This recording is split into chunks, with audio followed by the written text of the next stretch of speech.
स्वागत है आप सभी का आपके अपने YouTube चैनल विन अकेडमी पर। दोस्तों मैं विवेक आप सभी का स्वागत करता हूं।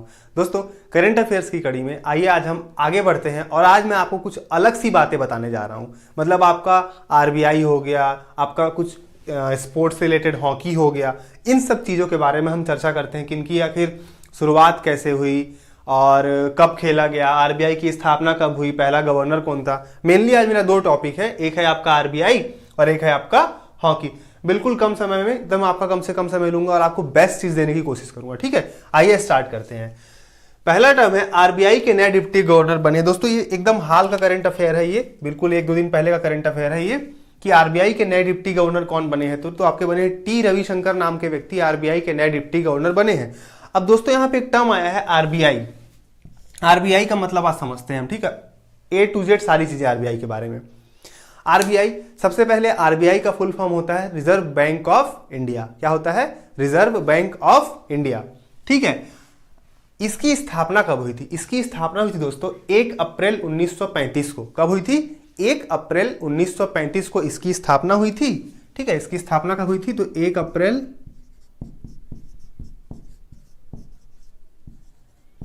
1935 को। ठीक, इसकी स्थापना हुई 1 अप्रैल 1935 को और इसका राष्ट्रीयकरण कब हुआ था? तो 1949 को हुआ था। आपको ध्यान रखना है, दो चीजें में कंफ्यूजन होता है। एक होता है रेलवे बोर्ड, रेलवे बोर्ड की स्थापना कब हुई और रेलवे बोर्ड का राष्ट्रीयकरण कब हुआ। तो आपको बताता हूं मैं, रेलवे बोर्ड बना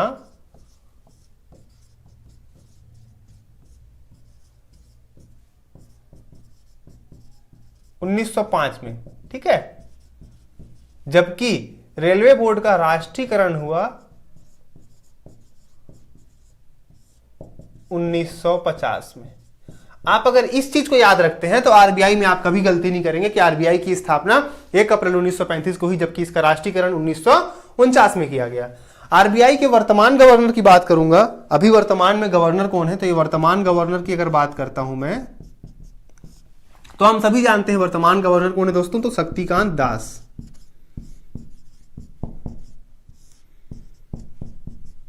अगर आपसे पूछेगा कि शक्तिकांत दास कौन से क्रम के हैं, कौन से नंबर के हैं, तो 25वें क्रम के हैं। ये 25वें क्रम के 25वें नंबर के ये क्या है? आरबीआई गवर्नर हैं।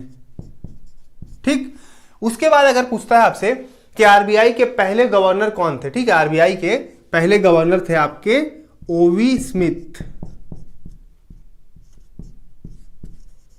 कौन थे? ओवी Smith, Osborne Smith, Osborne Smith थे इसके पहले अध्यक्ष। आपसे पूछेगा कि अगर प्रथम हिंदू गवर्नर कौन थे, तो सीडी देशमुख।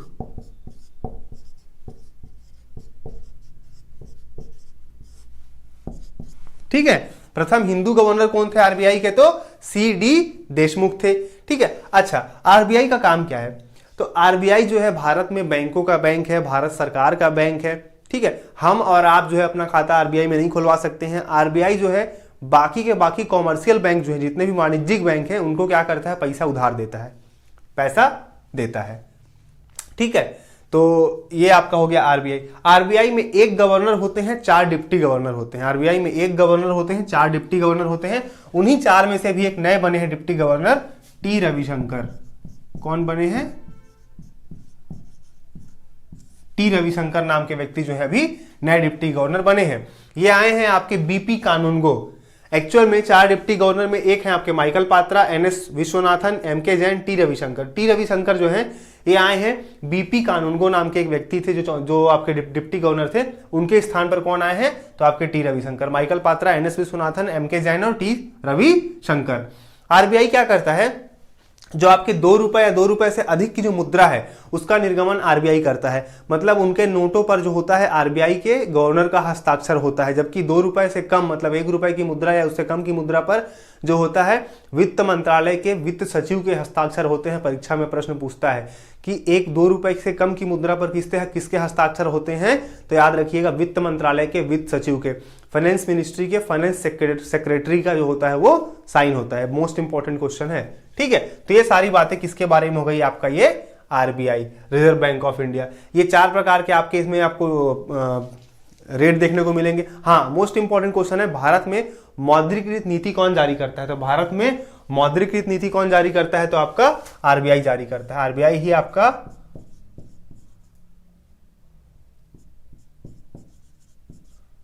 मौद्रीकृत नीति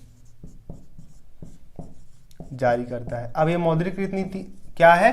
तो मौद्रीकृत नीति में आपका आता है repo rate, reverse repo rate, SLR, CRR. ठीक है, चार चीजें आपको याद रखनी है, repo rate, reverse repo rate, SLR और सीआरआर। ठीक है, cash reserve ratio, statutory liquid ratio और आपका रेपो रेट और रिवर्स रेपो रेट। तो ये सारी बातें हो गई दोस्तों आपकी आरबीआई के बारे में।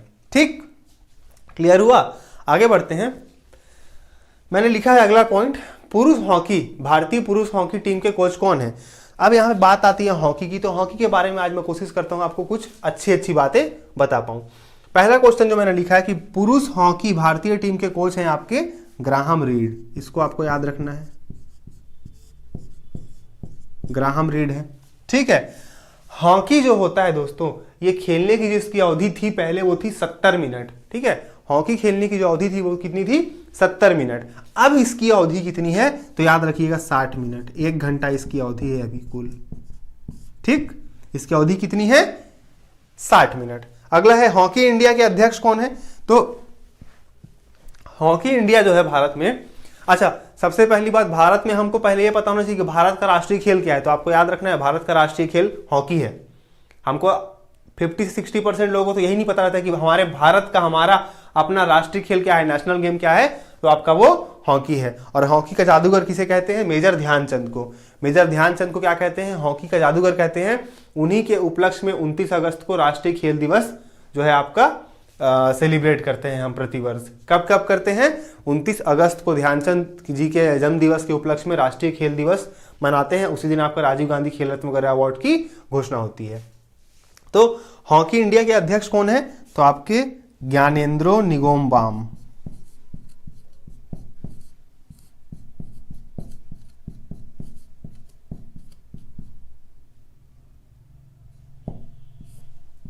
ठीक है, ज्ञानेंद्रो निंगोमबाम। अगला टर्म मैंने लिखा है एफआईएच के अध्यक्ष। अब ये एफआईएच क्या है? तो फेडरेशन इंटरनेशनल डी हॉकी। इसका फुल फॉर्म क्या होता है? ये हॉकी की विश्व में सर्वोच्च संस्था होती है एफआईएच। एफआईएच क्या होती है? हॉकी की सर्वोच्च संस्था होती है और इसका फुल फॉर्म होता है फेडरेशन इंटरनेशनल डी हॉकी। ठीक है दोस्तों, ये हॉकी का फुल फॉर्म होता है। तो एफआईएच जो है ये विश्व में हॉकी की सर्वोच्च संस्था है, फेडरेशन इंटरनेशनल डी हॉकी। इसके जो अध्यक्ष हैं वो भारतीय मूल के हैं, नरिंदर बत्रा। कौन है? नरिंदर बत्रा।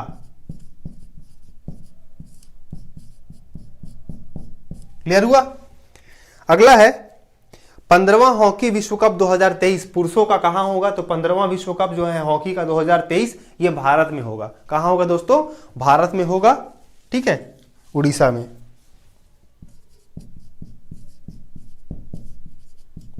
नेक्स्ट है 14वां हॉकी विश्व कप का आयोजन। ये भी कहां हुआ दोस्तों? ये भी हुआ था आपका उड़ीसा में।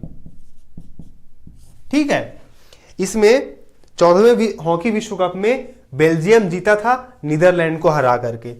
कौन जीता था? विजेता कौन था? तो आपका बेल्जियम ने जीता था नीदरलैंड को हरा करके। ठीक, बेल्जियम ने जीता था नीदरलैंड को हरा करके। अब नीदरलैंड में ही एक जगह है दोस्तों, द हेग। नीदरलैंड में क्या है? The Hague. और यहीं पे आपका है इंटरनेशनल कोर्ट। ठीक है, अंतरराष्ट्रीय न्यायालय जो है ना, ठीक है, यूनाइटेड नेशन के अंतर्गत जो आता है अंतरराष्ट्रीय न्यायालय, उस अंतरराष्ट्रीय न्यायालय का हेडक्वार्टर कहां है? तो नीदरलैंड में द हेग में है। ठीक, अच्छा 14वें हॉकी विश्व कप जो हुआ था भारत में, इसका शुभंकर था ऑलिव कछुआ। क्या था? ऑलिव कछुआ। क्योंकि उड़ीसा में है भीतरकणिका, और भीतरकणिका किस लिए फेमस है? तो ऑलिव रिडले कछुए के प्रजनन केंद्र के रूप में, आपका प्रजनन केंद्र स्थल के रूप में ये फेमस है। कौन सा? ऑलिव रिडले कछुए के लिए। इसलिए ऑलिव कछुआ जो है ये इसका 14वां हॉकी विश्व कप का क्या था? शुभंकर था। आगे बात करते दोस्तों, हॉकी को ओलंपिक में कब शामिल किया गया? तो याद रखिएगा हॉकी और फुटबॉल दोनों को 1908 के लंदन ओलंपिक्स में शामिल किया गया था। ठीक है, हॉकी को 1908 लंदन ओलंपिक्स में शामिल किया गया था।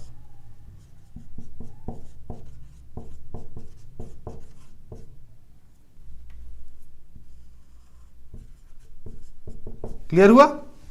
देखिए, भारत ने अब तक हॉकी में ओलंपिक में टोटल 8 बार जीता है। ठीक है, 8 बार जीता है।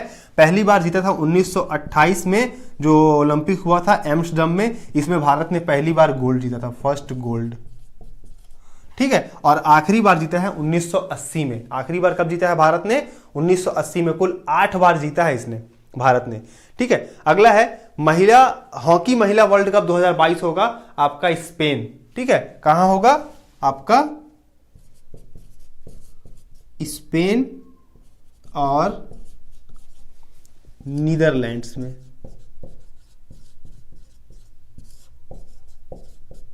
ठीक, हॉकी का जो महिला विश्व कप 2022 का होगा, ये आपका स्पेन और नीदरलैंड में संयुक्त रूप से होगा। दोस्तों, ये कुछ आज की खास बातें थी, बहुत ज़्यादा ही महत्वपूर्ण। आपका इसमें कुछ स्टैटिक पोर्शन भी कवर हुआ है, और साथ ही साथ करंट अफेयर्स के जो प्रश्न आपसे पूछे जा सकते हैं, मैंने उनको भी इसमें डालने की कोशिश की है। आई होप आपको अच्छा लगा होगा। अपने कोरोना के इस टाइम पीरियड में अपने घर पे रहें, सुरक्षित रहें और अपना ख्याल रखें। मिलते हैं बहुत जल्द अगले वीडियो में, तब तक के लिए धन्यवाद।